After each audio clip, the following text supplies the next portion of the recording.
guys, I was just listening to The Collapse for the first, well, not the first time, the second time. The first time I heard The Collapse, when you sent it to me, it took 18 seconds before I hit pause and arranged this interview.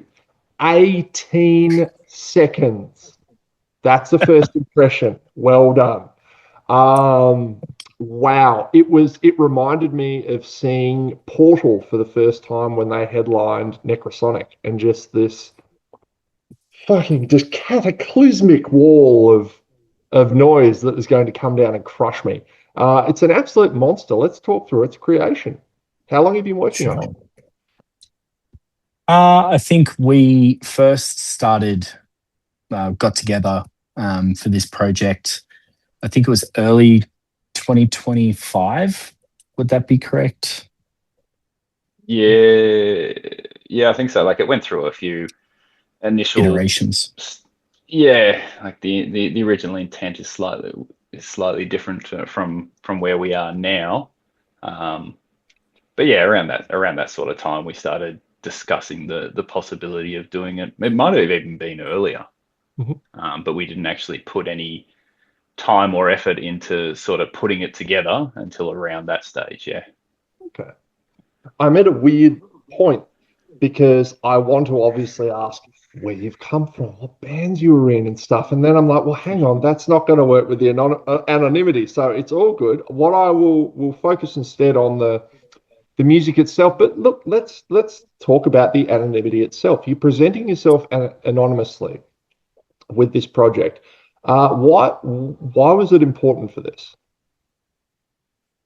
I guess the main thing that we really wanted to bring with the anonymity is removing ourselves from the conversation, taking ourselves out of the equation. As we were writing this music, we didn't want any previous bands that we played in or any projects that we've been involved in to really give anybody any first impressions or expectations. We wanted them to be able to listen to the music and decide for themselves what they thought of the music, rather than thinking, oh, this person used to play guitar in this band, or this person was a vocalist of this band.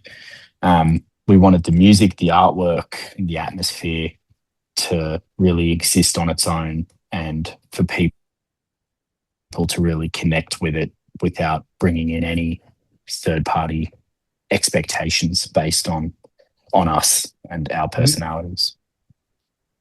Okay. What can you tell me about the pardon me, sorry, I've just closed the window. Yeah, right. So I'm looking at the cover art for The Collapse is phenomenal. Who did that for you? I did. No. Wait a minute. Now, did you do this digitally, or is this an honest to God wood carving?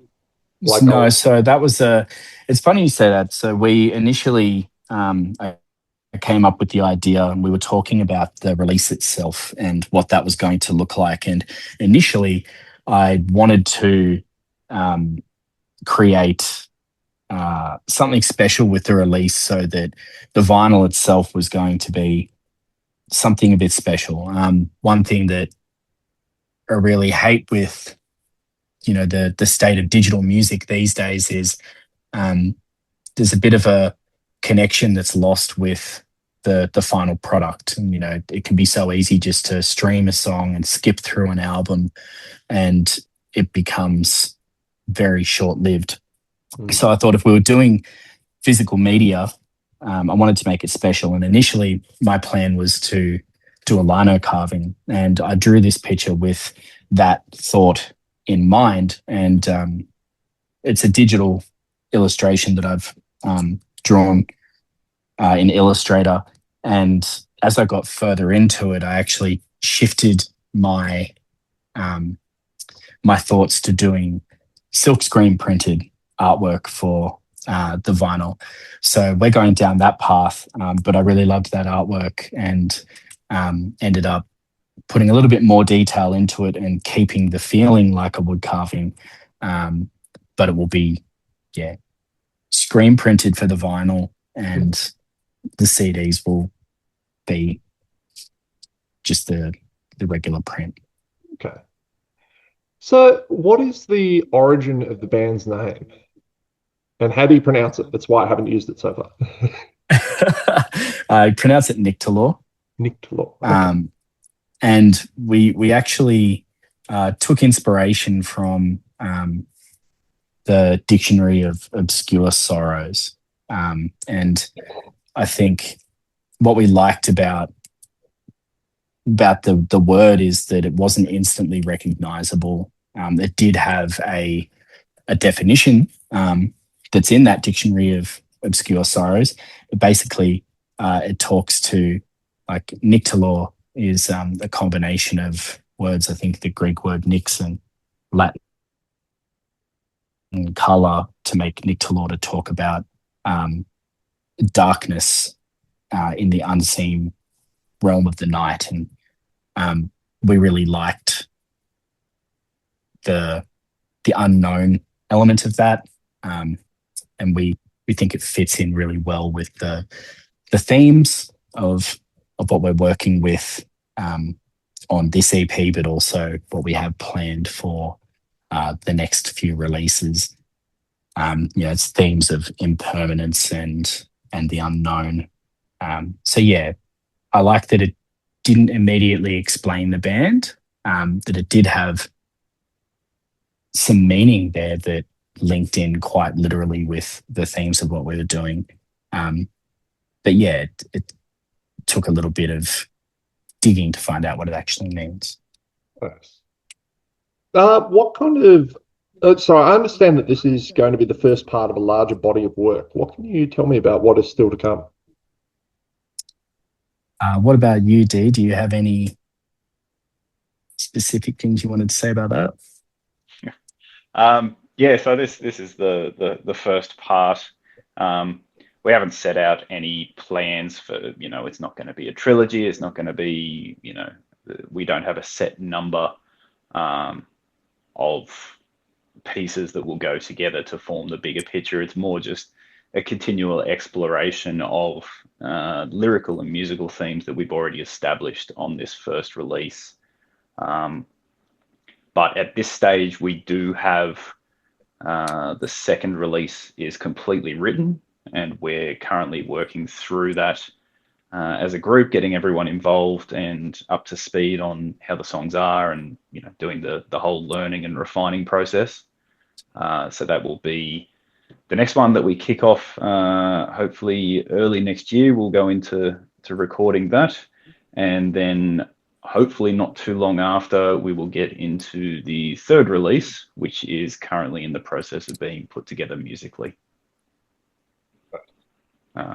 So don't hold me to any dates or any specific time frames, but mate, you're an anonymous metal band. I'm not holding you to anything. Yeah, that's fair. Yeah, no one's going to know where to go if we don't do it anyway. So it's not like anyone's going to be calling me up and saying what's going on with it. But yeah, the plan is to push out as much music as we can in the shortest time possible, without sacrificing quality, and ensuring that the songs that we do write and the releases that we do put together serve a purpose, I guess, in moving our sound and our ideas and I guess our vision further forward. And just to add to that, I think concept wise, so we have a very clear delineation between ourselves here on, as mentioned before, the music's all prepared by my colleague here, and I've developed the lyrical concept to weave through this and the next few releases. And the concept here with the collapse around destruction and renewal, I do have a clear path for the next couple of releases, and my plan is probably going to be a little bit unexpected with where it actually goes. So, yeah, definitely the concept with the collapse is about this destruction, decomposition, and what it can actually create as part of that process. But then it goes into a very different direction after that. Nice. One point on the anonymity. Are you saying what city the band comes from? Just in terms of where to share this and whatnot. It just occurred to me, like, are we saying you're from Melbourne, or are we just saying you're from Terra Australis, or I don't know. What are your thoughts?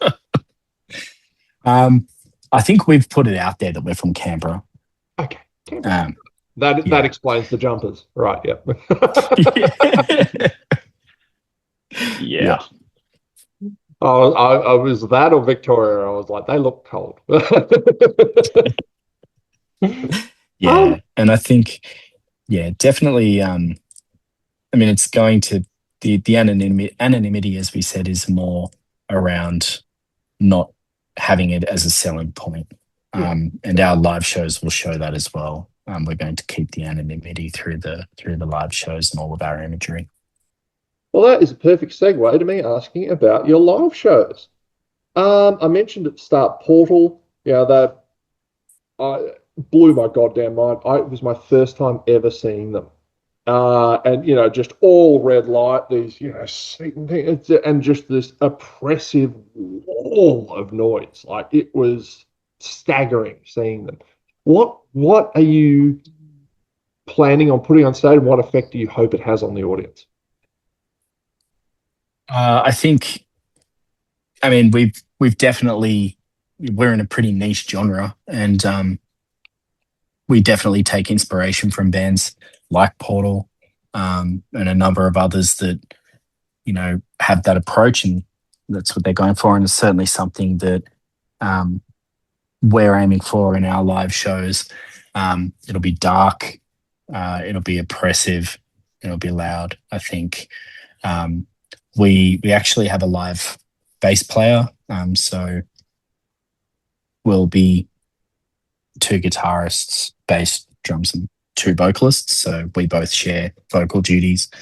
But yeah, it's definitely the claustrophobic, oppressive feeling that we want to convey to people. We want people to be there and experience the music live, and for it to feel just overwhelming. Mm-hmm. I think that's what we've tried to do through the recording and the mix with this EP as well, is really to create that feeling of overwhelming dread and claustrophobia. And I think we'll be able to really drive that home in a live setting quite well. People won't have anywhere to sort of turn. You can't turn down live setting like you can your stereo or your phone. You can't, people are free to leave, but if they're in there and they're really getting sucked into that world, that's what we really want to try to achieve. Fuck that. Bar the door. Metalocalypse stuff. Yeah. And we're lucky we're playing a first show here in Canberra as part of the Essence Festival on the 4th of October.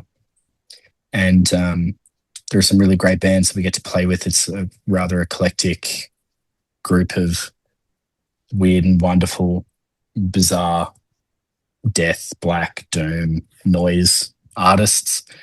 So I think we'll fit right in, and really hoping to blow some heads off.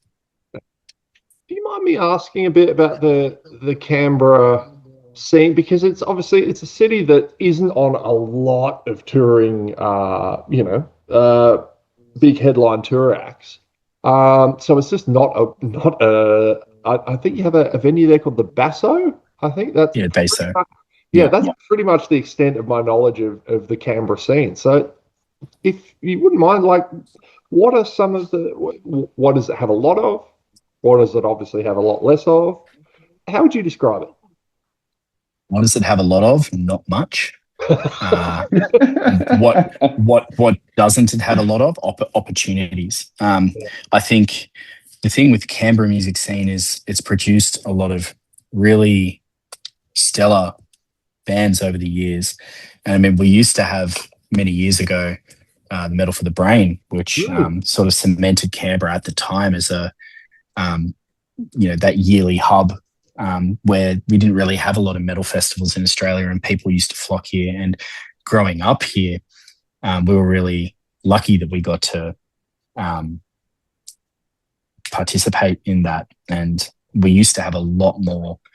We used to have a lot more venues in Canberra that provided more touring opportunities. So we had the ANU bar here, which used to get regularly a lot of the bigger international acts that would stop through here on the way between Sydney and Melbourne or vice versa, because it had such a big capacity and it was such a good venue, and because we had this reputation in Canberra with Metal for the Brain and a lot of the Canberra bands like Alchemist and Armored Angel and Henry Zanga and